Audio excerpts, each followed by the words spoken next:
क्या शिलोंग में हनीमून मनाने गई सोनम रघुवंशी का अपहरण हो गया? किडनैपिंग हो गई? क्या अपहरणकर्ता सोनम रघुवंशी को बांग्लादेश लेकर चले गए? ये तमाम सवाल हैं जो भारत की जनता के बीच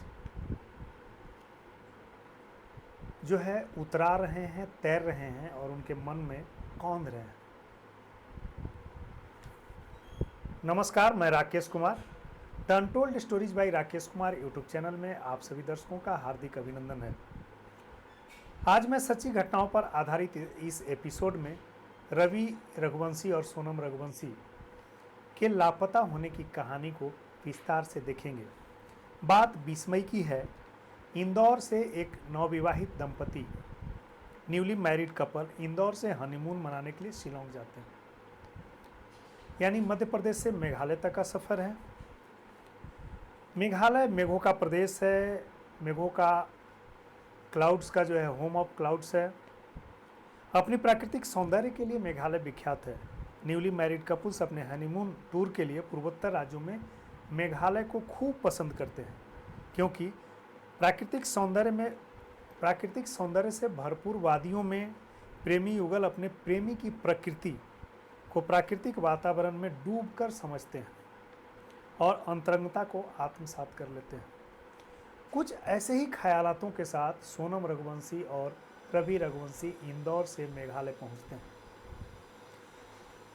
यह एक नवविवाहित जोड़ा है, न्यूली मैरिड कपल है और 22 मई को ये लोग शिलोंग पहुंचते हैं और शिलोंग में हनीमून ट्रिप की शुरुआत होती है।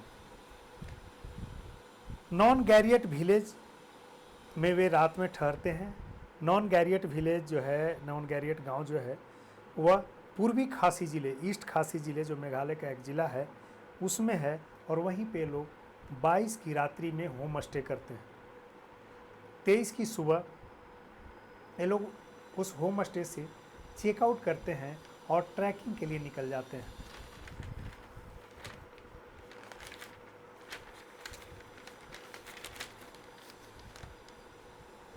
तेईस मई को ट्रैकिंग शुरू करते हैं। पति पत्नी दोनों निकलते हैं। एडवेंचर वाला रास्ता को चुनते हैं, एडवेंचरस ट्रैकिंग को चुनते हैं, क्योंकि हनीमून टूर के दौरान जो पति पत्नी होते हैं वो उस रोमांचक क्षणों को जीना चाहते हैं, बेहद खूबसूरत पलों को जीना चाहते हैं और ऐसी वादियों में जाना चाहते हैं जहाँ एकांतता मिलती है, सोचने समझने, एक दूसरे को जानने का मौका मिलता है और जीवन में जो तमाम पक्ष होते हैं जो साथ रहने के लिए आगे ज़रूरत होती है, उन चीज़ों को तलाशते हैं, एक दूसरे में खोजते भी। इसी में इन लोग जो है एक एडवेंचरस क्लाइंबिंग शुरू की है, ट्रैकिंग शुरू की है। सोनम की सास का इसी दौरान फ़ोन आता है। सोनम जवाब देती है, माँ अभी हम लोग पहाड़ी पर चढ़ाई कर रहे हैं, बाद में बात करूँगी। सोनम की जो सासू माँ हैं वो याद दिलाती हैं कि बहू आज तुम्हारा उपवास भी है। सोनम कहती है, जी माँ, मुझे याद है, मैं अपना उपवास थोड़े ही ना तोड़ दूंगी। वह कहती है बाद में बात करेंगे, लेकिन उसकी माँ जो बहुत क्यूरियस है, उत्सुक है बात करने के लिए, यानी उनकी सासू माँ, रवि रघुवंशी की माँ, सोनम की सासू माँ बात करने के लिए बहुत उत्सुक हैं। वह बात को आगे बढ़ाती हैं और कहती है कि कहाँ जा रहे हो तुम लोग? तो सोनम कहती है कि हम लोग एक स्टीप टेरेन में जा रहे हैं। स्टीप टेरेन का मतलब होता है, स्टीप एडजेक्टिव है, उस टेरेन का जो एडजेक्टिव है वह है हिल या माउंटेन के लिए यूज होता है। और राइजिंग और फॉलिंग क्विकली, इस तरह से जो उतार चढ़ाव वाले रास्ते होते हैं, खूब ऊंचाई और खूब चढ़ाई वाले रास्ते होते हैं, इसको स्टीप कहा जाता है। स्टीप एक एडजेक्टिव है। और यह टेरेन में जो TERRAIN ट्रेन है, यानी जो लैंड ऑफ टाइप मेंशन्ड, जैसा जिस तरह का लैंड है उसके बारे में जो बताया जाता है, तो स्टीप यानी उतार चढ़ाव वाले जो क्षेत्र हैं उससे वे ट्रैकिंग कर रहे हैं, ऐसा वे बताते हैं। ट्रेन नाउन है। सोनम अपने सासू माँ से ट्रैकिंग की असहजता को ही बता रही है। वह बहुत दुखी है, वह जो ट्रैकिंग कर रही है वो दुखी है, वह असहज है, अपने आप को विवश महसूस कर रही है।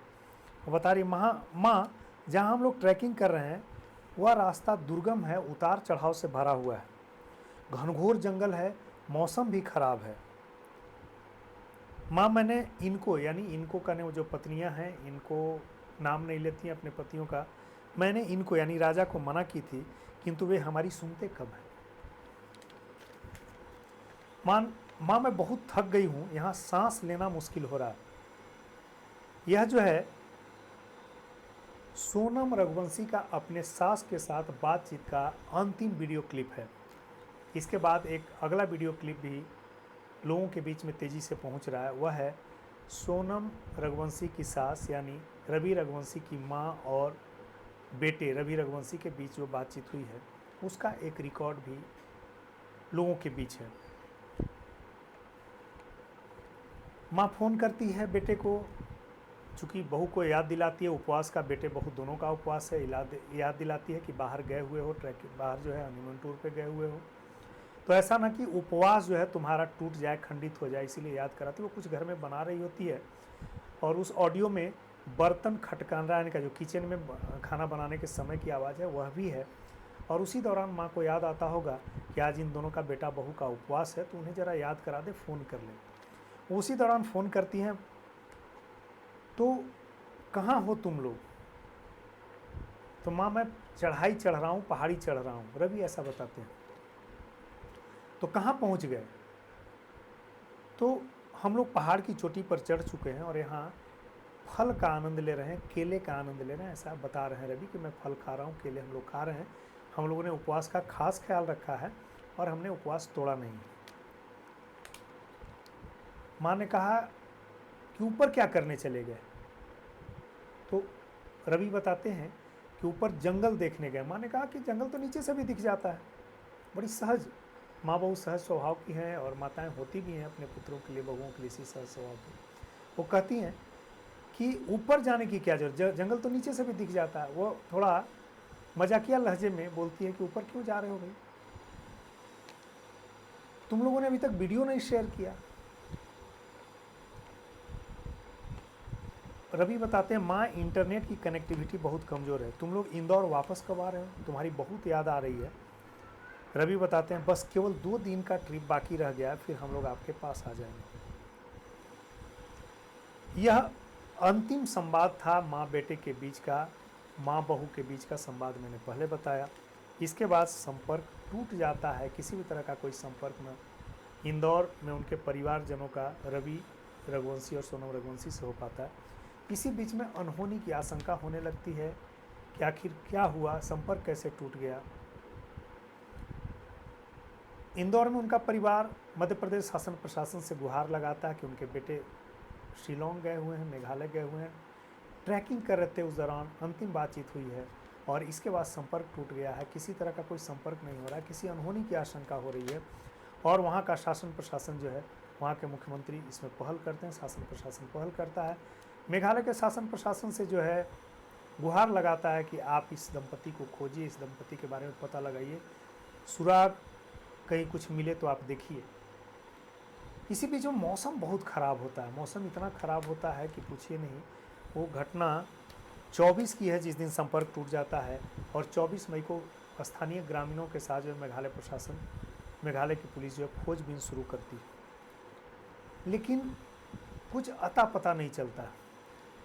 25 से लेकर के 30 तक उस क्षेत्र में, शिलोंग के उस क्षेत्र में, नॉन गैरियट जो क्षेत्र है, उस क्षेत्र में मौसम बहुत ख़राब होता है, घनघोर वर्षा हो रही होती है, दृश्यता शून्य है, लगभग ना के बराबर है। तो एनडीआरएफ की टीम भी नहीं लगी होती है। लेकिन इधर इंदौर से रवि रघुवंशी और सोनम रघुवंशी का परिवार लगातार गुहार लगा रहा होता है मध्य प्रदेश शासन से, मध्य प्रदेश शासन मेघालय शासन से गुहार लगा रही होती है और खोजबीन जारी रहती है। इसी बीच में 3 जून को रवि रघुवंशी का शव प्राप्त होता है और जहाँ से वह शव प्राप्त होता है गौर्ज से, जो सोहरा के निकट है। और रवि के भाई ने उस शव को जो है पहचाना कैसे कि रवि के जो दाहिने हाथ है उस पर एक गुदना जिसको टैटू आप कहते हैं, TATTO, टैटू यानी गुदना है, उसमें गुदना होता है और उसमें दाहिने हाथ पर रवि लिखा होता है, उसी से उनकी पहचान होती है। भाई ने पहचान कर ली, लेकिन अभी भी सोनम लापता है, सोनम की कोई खोज खबर नहीं मिल पाई, न ही कोई ट्रेस मिल पाया। जहाँ से रघुवंशी का शव बरामद हुआ है उसके बगल से एक बड़ा सा छुरा पाया गया है। पुलिस ने रवि रघुवंशी की हत्या की बात की पुष्टि की है। रवि के शव के पास से एक महिला का सफ़ेद टी शर्ट भी प्राप्त हुआ है, मेडिसिन के स्ट्रिप्स भी प्राप्त हुए हैं, मोबाइल फ़ोन का स्क्रीन भी प्राप्त हुआ और स्मार्ट वॉच भी पुलिस को मिली है। मौसम बेहद ख़राब था, घनघोर वर्षा हो रही थी, दृश्यता न के बराबर थी। इस कारण 25 से 30 मई के बीच में सर्च ऑपरेशन एनडीआरएफ के द्वारा नहीं चलाया गया था। 30 मई को जब मौसम ठीक होता है तो एनडीआरएफ की टीम जो है सर्च ऑपरेशन में लगती है और 3 जून को रवि रघुवंशी का शव बरामद हो जाता है। लेकिन उनकी पत्नी सोनम रघुवंशी का शव अभी तक बरामद नहीं हुआ है। जो उनके भाई रवि रघुवंशी के भाई शव प्राप्त करने मेघालय गए हुए थे, उनको आशंका इस बात की है कि लगता है कि इसकी हत्या कर दी गई, उनके भाई रघुवंशी की हत्या कर दी गई और रघुवंशी की हत्या के बाद उनकी पत्नी सोनम रघुवंशी को जो है किडनैप कर लिया गया और यह किडनैप करके इन्हें बांग्लादेश पहुंचा तो नहीं गया, ऐसी आशंका वो व्यक्त कर रहे हैं। सोनम के घर पर इधर ससुराल पक्ष में भी और मायके पक्ष में भी कोहराम मचा हुआ है। सोनम के जो परिजन हैं, जो मायके पक्ष के लोग हैं, उन लोगों ने अपने घर पे सोनम की उल्टी तस्वीर लगा दी, ऐसी मान्यता है। ऐसा जादू टोटका का सहारा अब उन्होंने लिया है क्योंकि यहाँ पर प्रशासन भी विफल दिख रही है, शासन विफल दिख रही है, शव का कोई ट्रेस नहीं मिल रहा है, तो उन्होंने टोटके का सहारा लिया है। सोनम के तस्वीर को उल्टा लटका दिया और उल्टा लटका करके प्रयास इससे टोटके से इस बात का विश्वास है कि लापता सोनम जल्द ही उसका पता चल जाएगा।